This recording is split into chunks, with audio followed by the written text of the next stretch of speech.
from the heart of Dubai, where tomorrow is being built today, to the world. Welcome to the CTO Show with Mehmet. Here, we redefine technology and reimagine possibilities.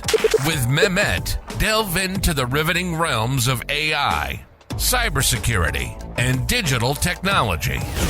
Experience the thrilling highs and lows of startups. Immerse yourself in the spirit of entrepreneurship and witness the future of business innovation being written in real time. Now, without further ado, let's tune in and explore the future. Hello and welcome back to a new episode of the CTO Show with Mehmet. I'm today very pleased joining me from Singapore, Vivek Ramachandran. Vivek is the CEO founder of SquareX. Vivek, the way I like to do it is I keep it to my guests to tell us a little bit more about themselves, their journey, and what you are currently up to, and then we can, of course, take the discussion from there. Thanks so much, Mehmet. Really appreciate you inviting me on the show. Hi everybody, I'm Vivek Ramachandran. I've been in cybersecurity for over 20 years, around 13 years of that as an entrepreneur. Started off, working for various deep tech companies like Cisco Systems, building a lot of their layer 2 security, and very quickly figured out that I enjoyed breaking security more than making it. And that is really where I transitioned into security research. Discovered a couple of first in the world attacks like Cafe Latte, Broke Web Cloaking, spoke at DEF CON, Black Hat, all of these places, which finally culminated into me starting my first company, Binary Security, way back in 2011. So as part of that group, I started a wireless monitoring product. I started Pentester Academy. Eventually all of this got acquired in 2021. And then post that, I took a little bit of a break, wrote a hacker comic. And, after that, I decided to start SquareX based upon a lot of the learnings and experiences I had while building the previous companies. That's fantastic. And I believe we're going to have a very, hot discussion, especially you come also from, what we usually call, because majority of the time we talk about cybersecurity, we talk about the preventive and, responsive approach. Very rarely we think about how to do it from the other side. Now, I want, to little bit understand from you, Vivek, of course, you had this background. You've been part of uncovering these, attacks and so on. But there must be, a gap in the market that you've seen, especially when it comes to cybersecurity. That you decided it's the time now to start SquareX. Can you little bit tell me which gaps you see in the market, and how did you come up with the idea, and then how did you validate it? Correct. I think, Mehmet, that's a great question. So, when I was running Pentester Academy, at that point, what we were doing was a lot of offensive cybersecurity attack training. And really, that's just a fancy way of saying that you showed teams, security teams, IT teams, how attackers break in. So a large part of what we used to do was show people how to design new attacks which can subvert their existing security controls. Now, while talking to many of those red teams from Fortune 500 companies, I realized that employees remain still the number one way by which they were seeing attackers break into an environment. Now, at that point in time, you had endpoint security products, and these would probably pick up any file or process which was trying to be malicious. Now, alongside with that, in the cloud, you had these products which were SSL proxies or secure web gateways, as part of SASE SSE, and their job was to go ahead, look at all the enterprise traffic going over the web and seeing if there were any interesting attacks happening and blocking them right there. Now, this is really where I saw a very big gap. And let me explain how. So all of these SWGs, SSL intercepting proxies, they came at a time almost a decade back when web applications were not very complex. The web browser itself was not a very platformized application. And what has happened in recent times is everything is a web app. You have progressive apps. everything is an API and whatnot. And unfortunately, these secure web gateways don't have context of what the user is doing, what the application is doing, and hence are very blinded when it comes to detecting attacks. And I can give you a very simple example. If today a malicious site ended up reading your clipboard, encrypting that data and sending it, SWG in the cloud would not have any idea whether what it's looking at is foreign data, session data, clipboard, or just gibberish. So really all the context was residing in the browser. Now, at the very same time, attackers were targeting end users, now given hybrid work. People also tend to use their own devices and whatnot.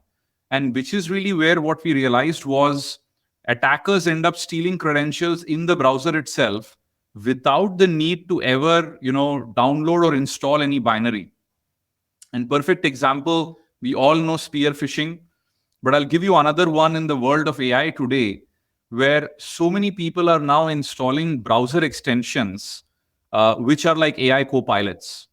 And what malicious bad actors are doing is they're actually putting out extensions which at the back end talk to, Chat GPT or one of the established, AI players. And based upon that, people tend to feel like they're getting free access to these paid services. But the bad actors have these extensions also steal credentials. So the key hole that we realized is endpoint security solutions don't have any visibility into the browser. And at the very same time, cloud proxies which work on a URL construct, unfortunately, have no understanding of what's really going on in the browser and how an attacker may end up orchestrating some of these attacks. So that led to the conclusion that we also need to have visibility, access control, security understanding of what is happening within the browser itself. And that led me to kind of get to the whole idea about building a browser native security product, which is really what SquareX is doing.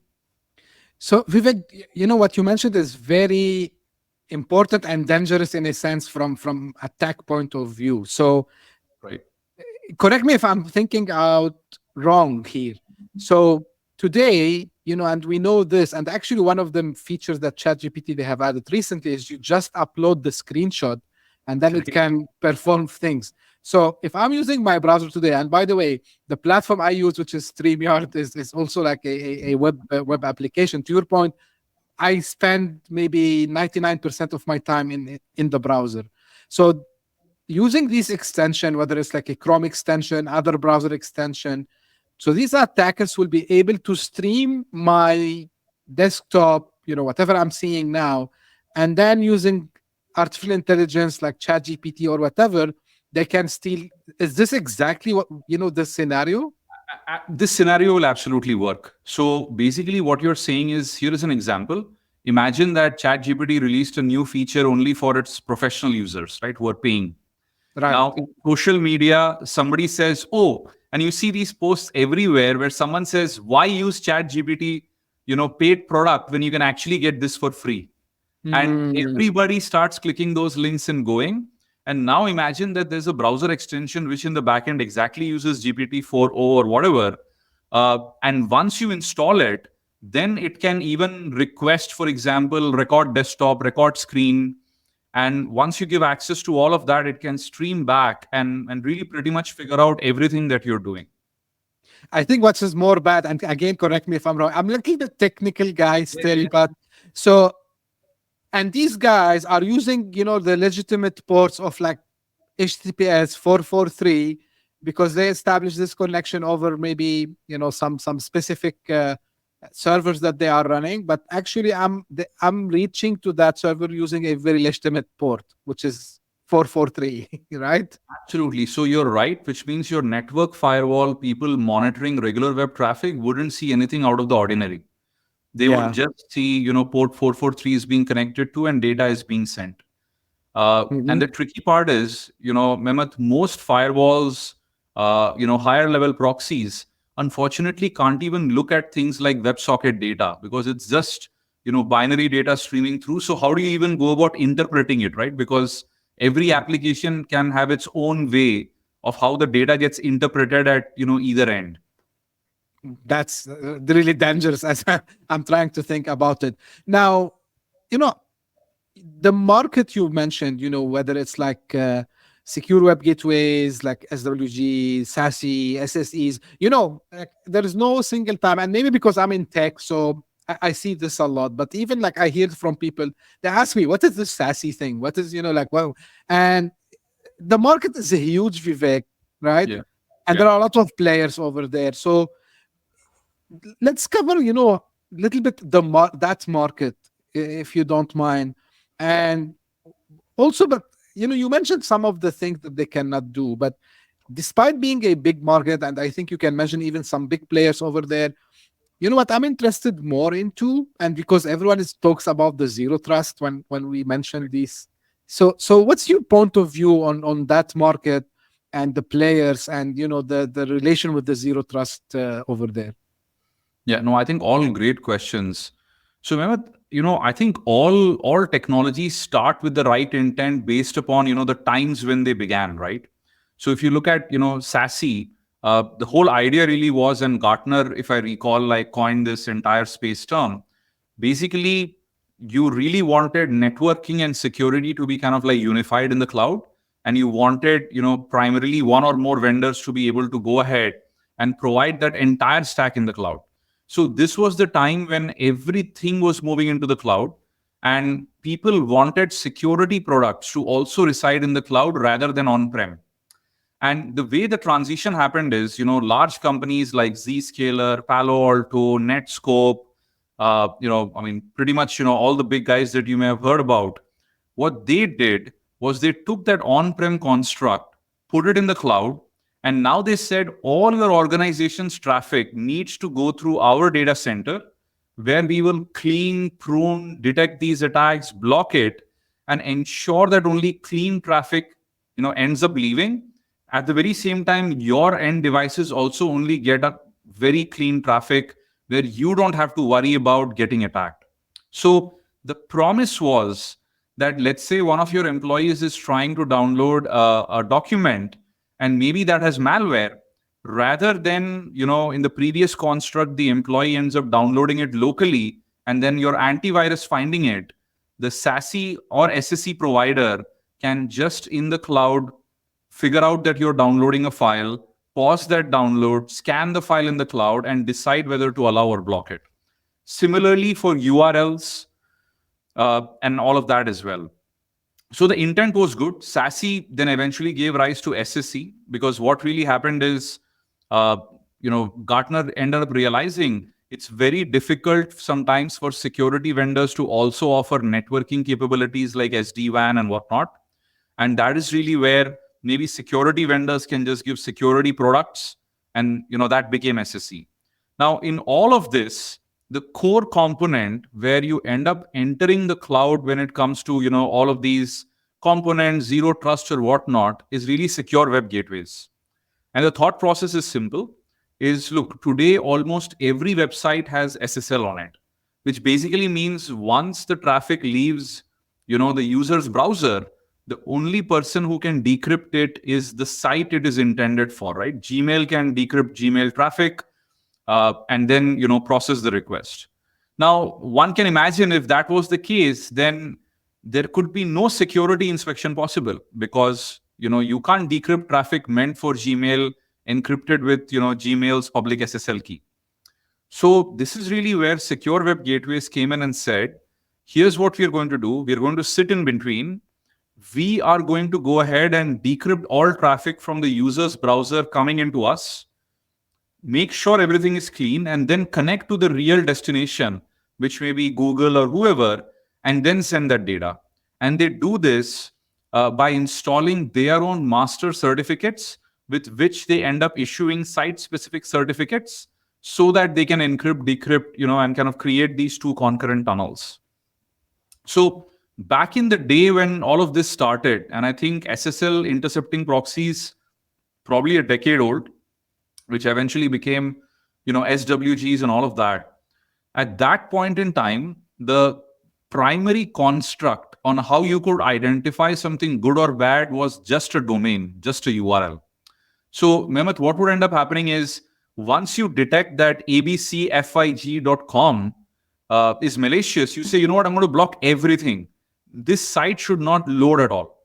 And that was great for those times. Today, I'll give you a very simple example, github.com. Now, if you went to an enterprise admin, he'll say, hey, I have to whitelist github.com. My developers use it. My testers use it. But on github.com, anyone can end up creating a project, which means a bad actor can go in, create a GitHub project, attach a piece of ransomware, and now all of that is really running in the same construct of github.com. And then when he sends a link of that zipped malware sitting on github.com to an enterprise employee, it completely zips past through the proxy simply because the proxy has been whitelisting github.com, which basically means zero trust, any form of verification for the proxy level is starting and ending literally with the URL construct. Now, this is really where, this entire paradigm of doing things has come of age. Of course, any legacy player who's been doing this for 10 years, making billions of dollars, would never want to cannibalize their own product.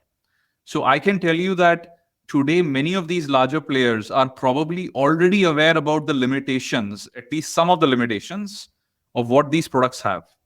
But the whole transformation where they're going to junk this and think about a brand new paradigm where zero trust extends to every single component of a page, not just the URL. You can imagine such a disruption only happens when there is a massive wave of attack or somebody puts out some groundbreaking research on why the previous generation paradigm is completely faulty. So I think that is really where we are when it comes to the market, ginormous, billions of dollars, big players still peddling around a legacy philosophy of the URL being the primary zero trust construct. And I think, Vivek, correct me again if I'm wrong. So it's not all like you gave GitHub, which is a great example, but what I start to see recently, and probably they do it today for phishing attacks, but they go for some of the famous SaaS applications and they create a subdomain over there. Yes. Like for example, I've seen of course, I can't spot them, but I would say maybe someone who's not in the tech might be tricked. So for example, they use something like a Survey Monkey or a HubSpot sometime. And then they put this material because it's a CRM or it's a surveying platform, and they can upload files, and then they tell you, you need to download this file or you need to click this link to get that, to see this. And of course, you know better than me. So they play also on the the psychology of the end user to make sure that he or she they will click exactly that link, which brings to the point that you were saying that the traditional gateways that you just mentioned, I'm not saying they are not they are completely useless, but they cannot stop in front of this new kind or new era of attacks. And this is brings to the point, so I believe now, Vivek, every single CISO, even CIO, everyone within the organization should be thinking how we can make web browsing more secure for all our employees, right? Correct. Absolutely. Yeah. Now, but what I want you to highlight, Vivek, more is, so we talked about some of the consequences, but how big can the attackers can go? I mean, where they can reach. So you mentioned about some maybe screenshot. We mentioned screenshotting or maybe, but where they can go with these kinds of attacks. That's a very, very good question, right? So Mehmet, I think, if you look at it today, employees carry key to the kingdom. And if you look at a typical organization, let's say you have technical people, then you have marketing, sales, and then you have, HR administration, right? Very broadly. And I'll pick each one of these verticals and tell you why employees have become more critical than even the corporate infrastructure. So your developers, they literally have access to your cloud, AWS account, Azure account, GCP, whatever. And we know developers end up logging in, doing all of that stuff, definitely via the browser. Now, all of these cloud, cloud shells and everything, they're also now accessible via the browser. So developers are spending a lot of time in the browser. Now, when you look at, let's say, the marketing and sales folks, marketing is all over social media, right? Like posting stuff, doing stuff, which means the marketing team is handling social media accounts and other important things. Sales folks are, sitting on LinkedIn and other places and prospecting, customers, people they can sell to and whatnot. Administration and HR now is literally online, scouring the web for resumes, connecting to people, going to various sites, putting whatnot.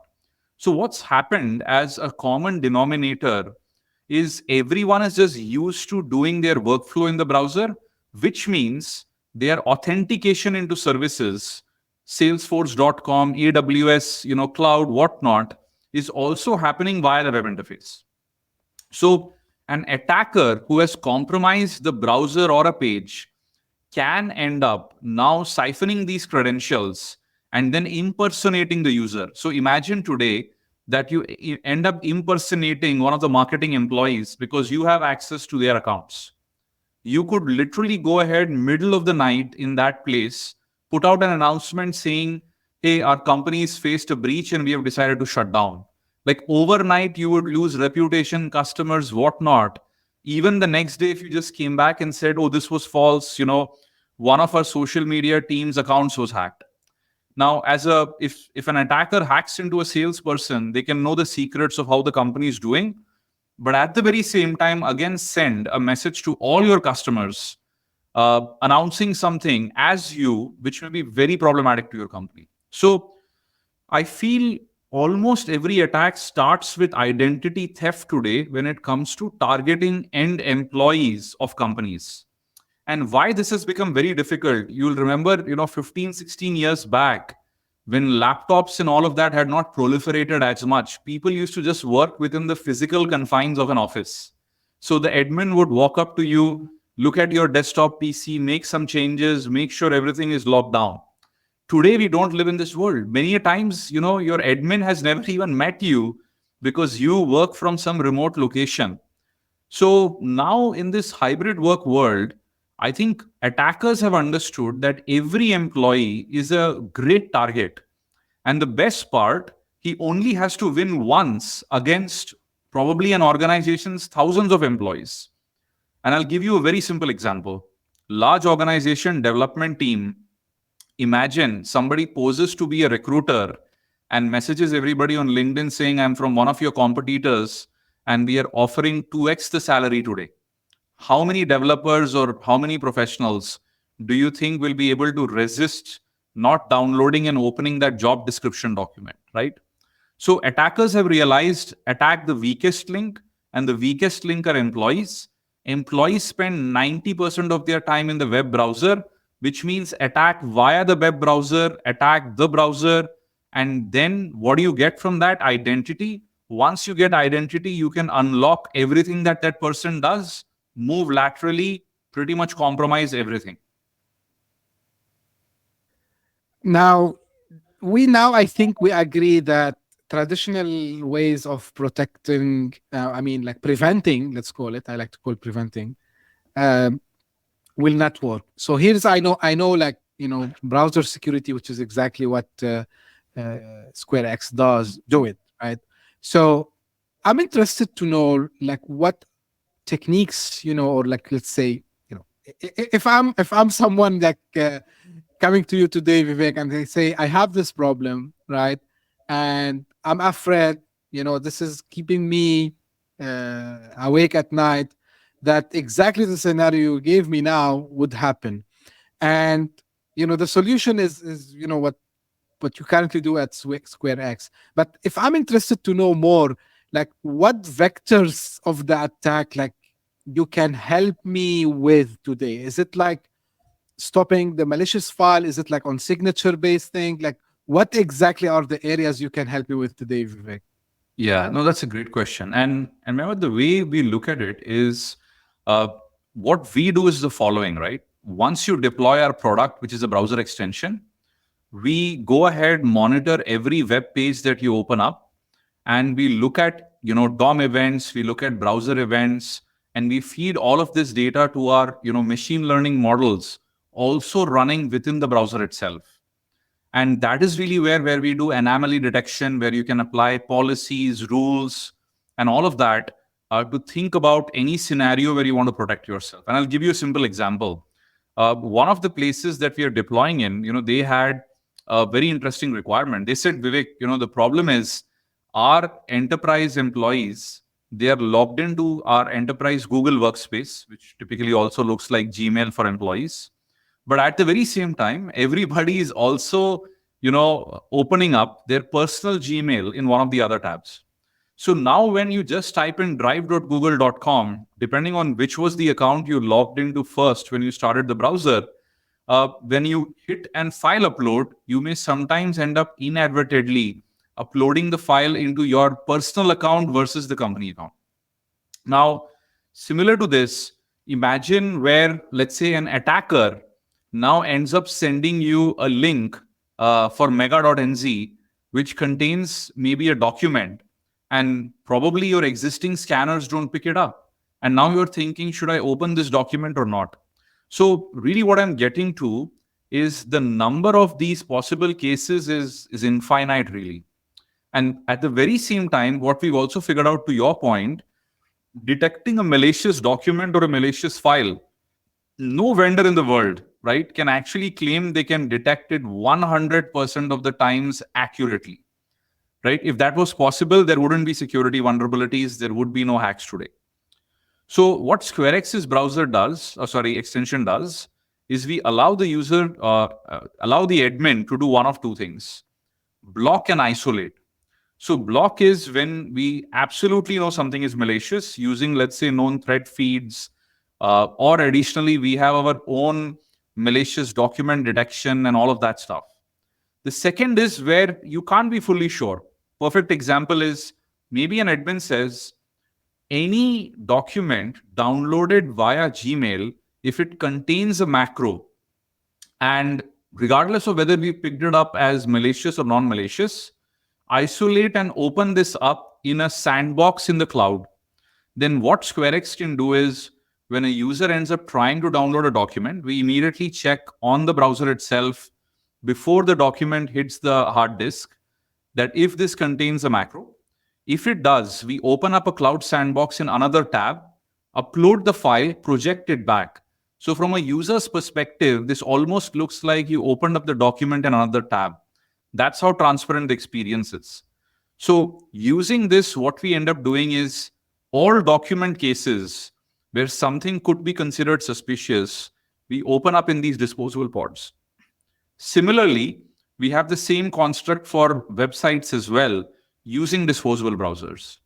Now, additionally, what we do is have the ability where you can actually write arbitrary rules which will completely get evaluated on the client side. So as an admin, you could come in and basically say, isolate all documents which users are downloading from websites coming in from a certain country and which probably are zip files but are encrypted, and those sites have been registered in the past 45 days. And the way we've done this is you can write this in natural language, and we, using AI, convert this to granular, smaller rules which get evaluated completely in your browser. And when that entire rule set ends up hitting, we go ahead and do exactly what you asked, which is isolate those files. So it's kind of threat hunting, Vivek, right? Like if that's the last thing you mentioned, is it like falls under the threat hunting? Yeah, great question. So absolutely. So I think, policies kind of which have been created to detect attacks, and when that policy gets hit, an organization can do threat hunting on that individual user. And we also allow automatic correlation across the enterprise, in which case we can show you if multiple users are being targeted using a similar attack. I got it. Now, we mentioned AI a couple of times, and maybe we gave a little bit, sneak peek for the audience. And you use yourself AI, machine learning, and like a lot of every single company today tries to leverage AI to their benefit. But when it comes to cybersecurity, it's a also known fact that the bad actors themselves are leveraging AI, right? So when we think about that landscape, of course, like we have gave I gave an example of what they can do, but really from your experience, and because you were on the offensive side also as well, Vivek, how do Yeah. you think AI can affect the threatscape, let's call it today? Yeah, I think great question. So I think AI, just like any revolutionary technology, when it comes to threats, can be used both for good and bad. And I'll explain how. Let's look at the bad side first. So if you think about it, the greatest difficulty attackers have is once they even know that an attack can happen in a certain way, is to be able to build the tools, the attack exploits in order to compromise that scenario. Now, previously, this meant you had to have skilled people in your company, or in your mafia enterprise who know how to code, who build these tools, test it, do all of that. Now, with AI, especially code GPTs, it has become exceedingly simple to go from concept to code. And this is allowing attackers to build attack tools, attack scripts a lot faster.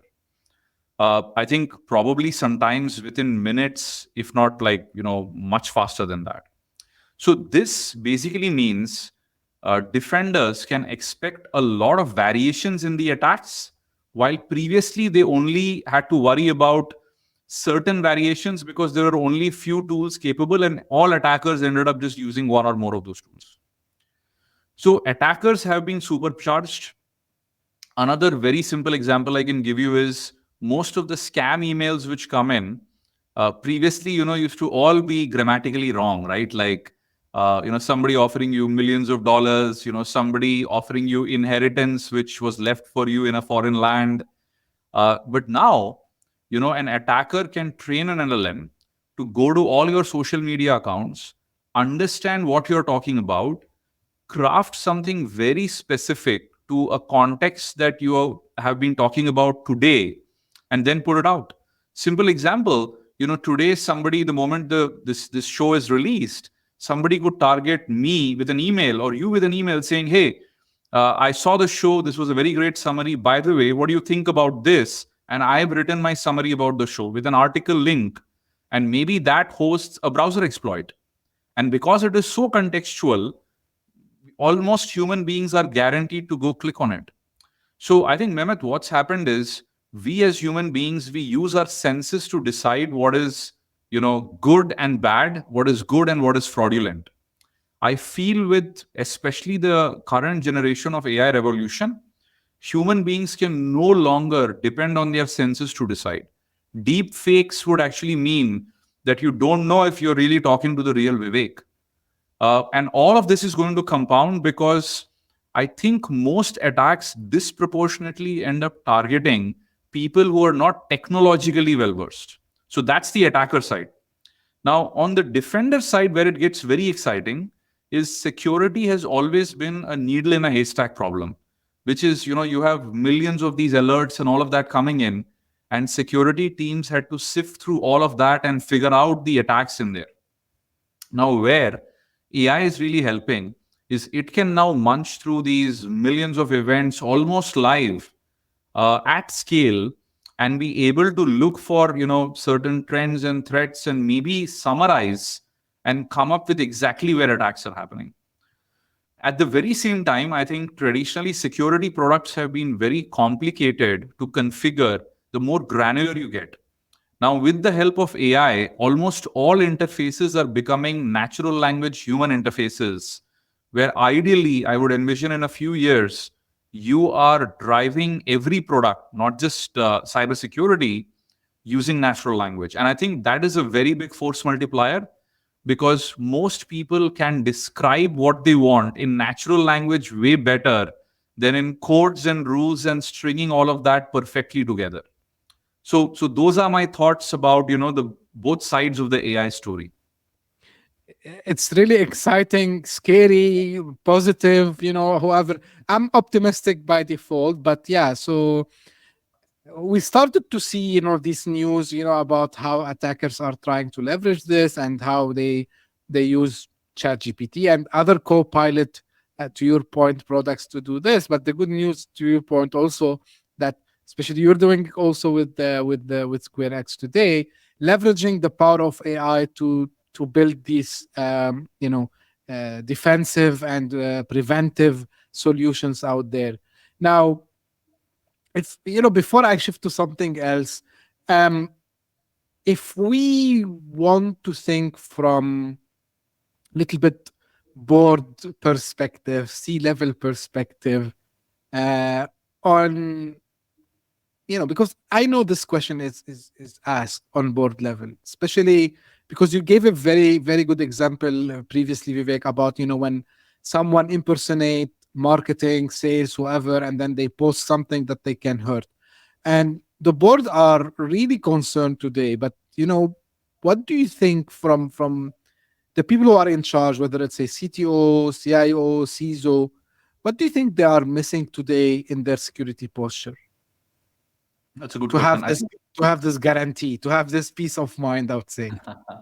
Uh, I actually feel, what tends to happen is when any new technology comes which fundamentally disrupts existing workflows, the initial response is to try to resist it. And the best example I can give you, Mehmet, is you might remember the time when, television started having cameras in them. And I remember there were many people who went out and said, I'm never going to buy a TV with a little camera and a microphone in it. Now, fast forward 3 to 4 years, every TV has a camera and microphone in it. Now, what do? The market has fundamentally changed, and here you are trying to defend your stand based upon something antiquated. So, drawing from that parallel, if you look at a lot of the C-level posture at this point, they're like, look, AI is this new crazy thing. I probably don't know how to handle it at this point because I don't want to invest the time and the money and the resources to research and to build defenses.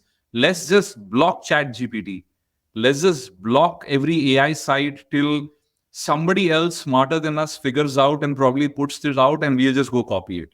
So I feel, unfortunately, a large part of C-level folks currently are in that bandwagon where they feel let's block till someone figures it out. I would say the right approach is, look, there are massive benefits to your workforce adopting AI.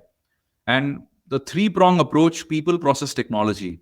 The first thing to do is to give security awareness trainings to your folks, advising them about the good and bad of AI and how to probably use it effectively in office setting. Second is to build processes. It's absolutely fine that you build, a blocking posture in the beginning, but then have people tell you why they should be allowed access to AI. And based upon that, you start making exceptions where slowly you understand this is how the marketing team wants to use it, this is how somebody else wants to use it, and all of that. Finally, technology. Technology, because look, you can never stop a disruptive wave. All you can do is quickly adapt. And it is very important, I think, for C-level folks to understand that the faster they understand and adapt, the more secure they will be, and the more they will feel as part of the process, rather than resisting it long enough and all of a sudden having to jump in, all hands in and trying to rescue a situation.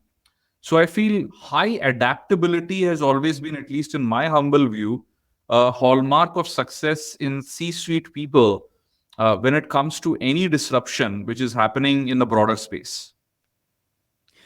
Just maybe fun story to the point you mentioned, Vivek, and I mean people knows that whenever we put, for example, you mentioned like, yeah, let's ban every single AI tool, Chat GPT, whatever, Gemini. So people by default their reaction would be, okay, let's install a VPN and bypass, right? Exactly.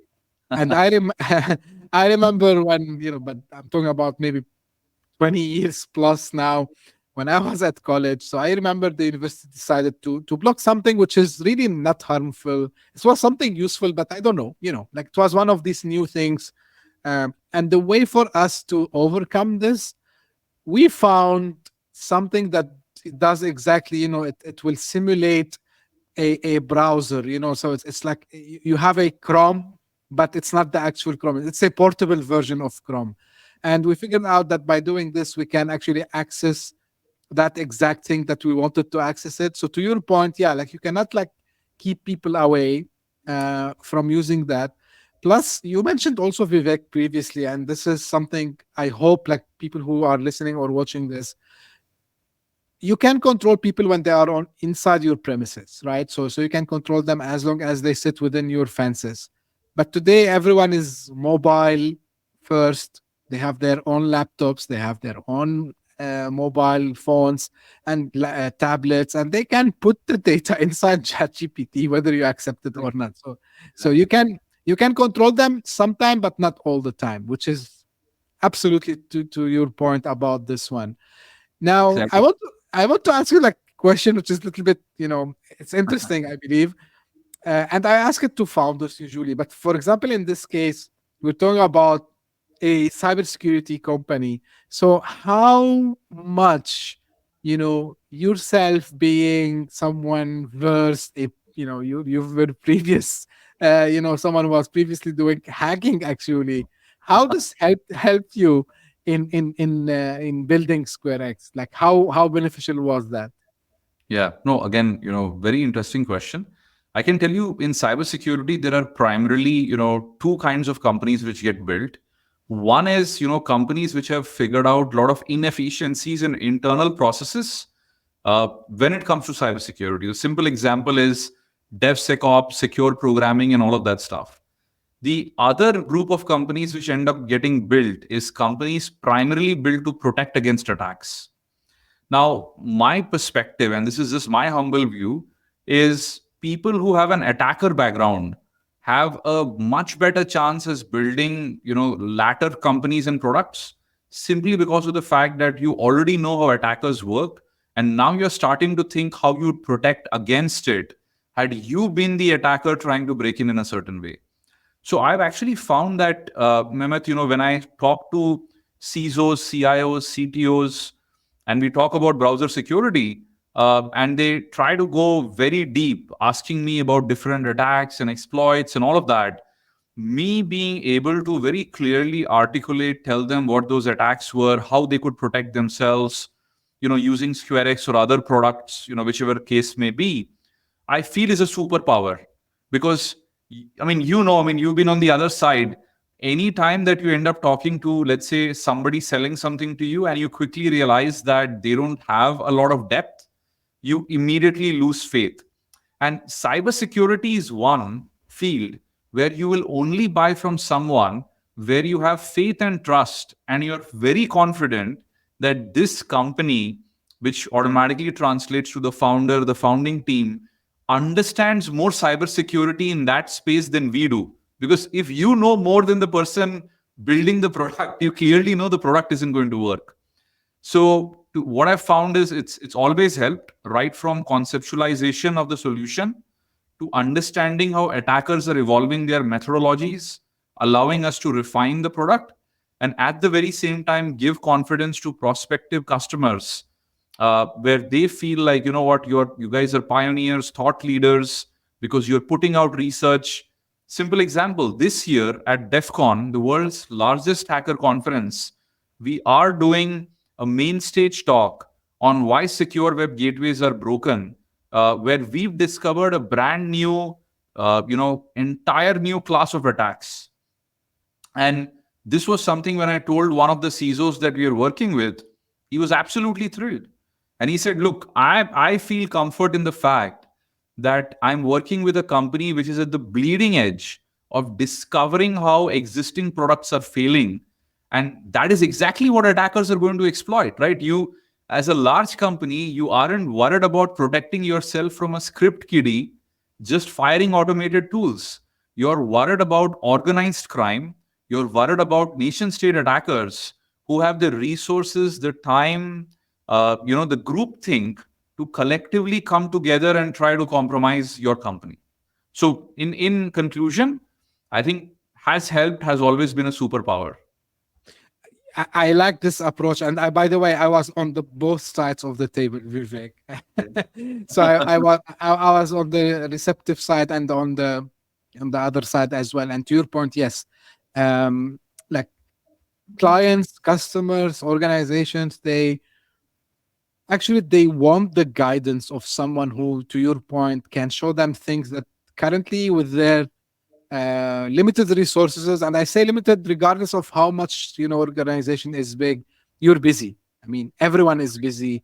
Everyone, they have priority, and of course they would look for someone like you, Vivek, and your company to rely on to discover and uncover, especially in cybersecurity. You mentioned, and you hit the nail, on the head, because cybersecurity is something which is always evolving. We have something every day. Of course, maybe the AI have managed to steal a little bit the light from cybersecurity, but attacks are still happening and attacks are still there. And we just discussed that these guys have accelerated their reach using AI actually. So they want someone exactly, as you mentioned, to rely on. And I'm happy, that you mentioned this from customers' perspective, how they like to see things moving. Just like before we close, I get to know from the team something that you have started the first hacker comic. Yeah. What what tell me a little bit about it. Yeah. What's the motive about that? Yeah. So Mehmet, my entire career was built in cybersecurity, starting as an offensive hacker. And so that is something, I hold very close to my heart. So interestingly, what happened is, my elder son, uh, he asked me like a couple of years back, this was probably like 2.5 years back, when I sold my previous company and I was taking a bit of a break. He said, "Dad, what do you do?" And I said, "Look, you're old enough to go Google my name and figure it out and come back and tell me what I do." So he came back, and incidentally, what had happened is there are many articles where it says, Vivek is one of the top hackers, in India or other places in the world and whatnot. And then he Googled the word hacker, and he came back and said, "Dad, you steal from people." Because the popular mainstream adaptation of hackers is, people who steal. Yeah, the one with hoodie sitting in the basement. so so you can well imagine the last thing you want to think, you have your kids think, is that you are somebody stealing from other people. So I started thinking, and I said, unfortunately, what's happened is the mainstream media has hijacked the word hacker and made him look like somebody, or made him look like somebody good or bad, very bad flavor, while our perception of hackers are people who are curious, who break systems beyond what the designers of the systems thought could be possible. So then, Mehmet, what I thought is, if the only way I could convey this to younger folks is in a medium of communication which I know at certain age everybody goes through, and we all have read comic books, superheroes, and all of that, right? I mean, we now live in an age of superheroes with all those Marvel movies with every child watching. So that's when I said, why not create a hacker vigilante comic book series, but with a twist that here we talk about all the attacks and all of that in a very realistic way. Unlike the Matrix movie where Neo shows his hand and the wiring systems part way and everything happens. So a hyper realistic way, so people understand hacking is about curiosity, learning, pushing system to your limits, trying to be smart, trying to contribute. And that is really where how I started the series. I've written a bunch of editions. We put out the first one. I'm planning to put out a couple of the others later in the year.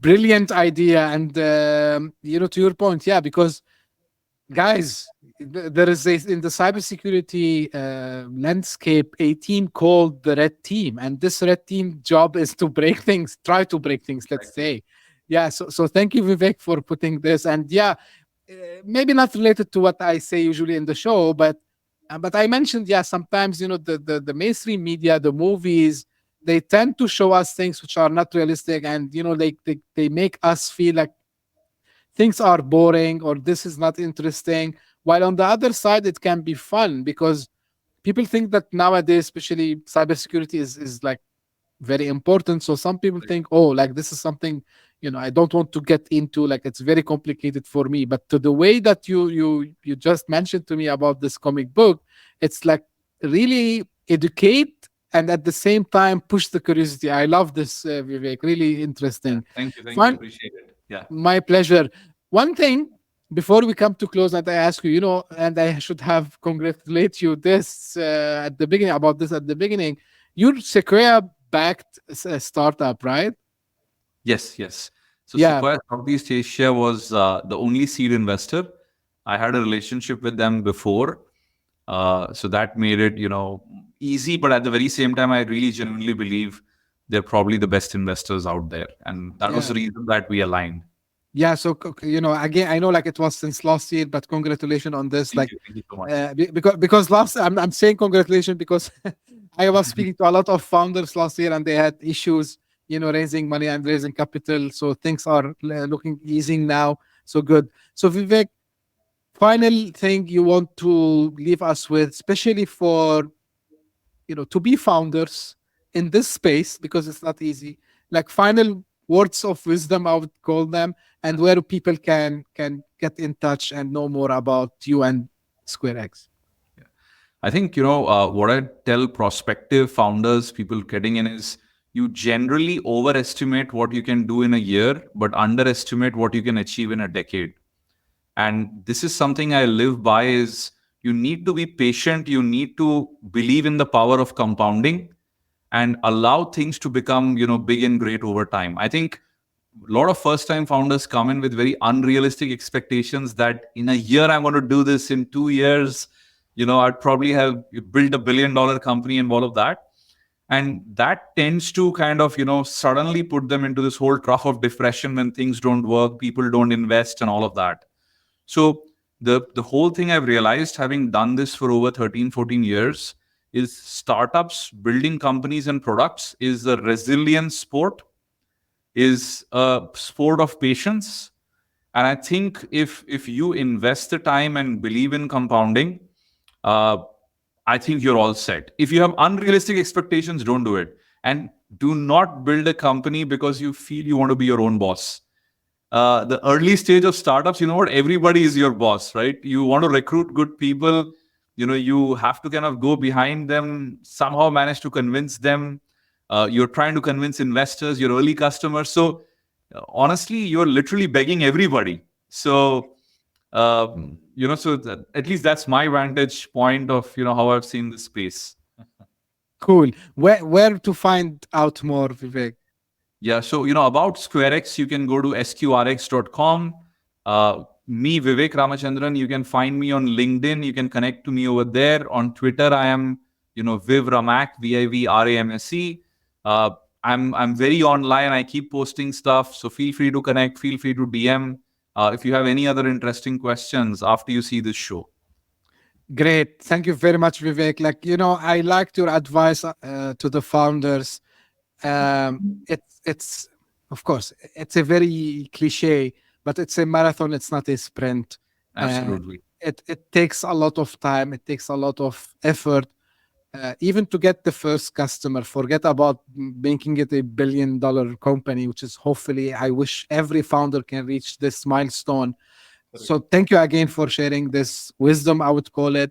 And, very exciting topic, very exciting approach you're doing. I think you're I'm not thinking, of course, I'm sure you're disrupting.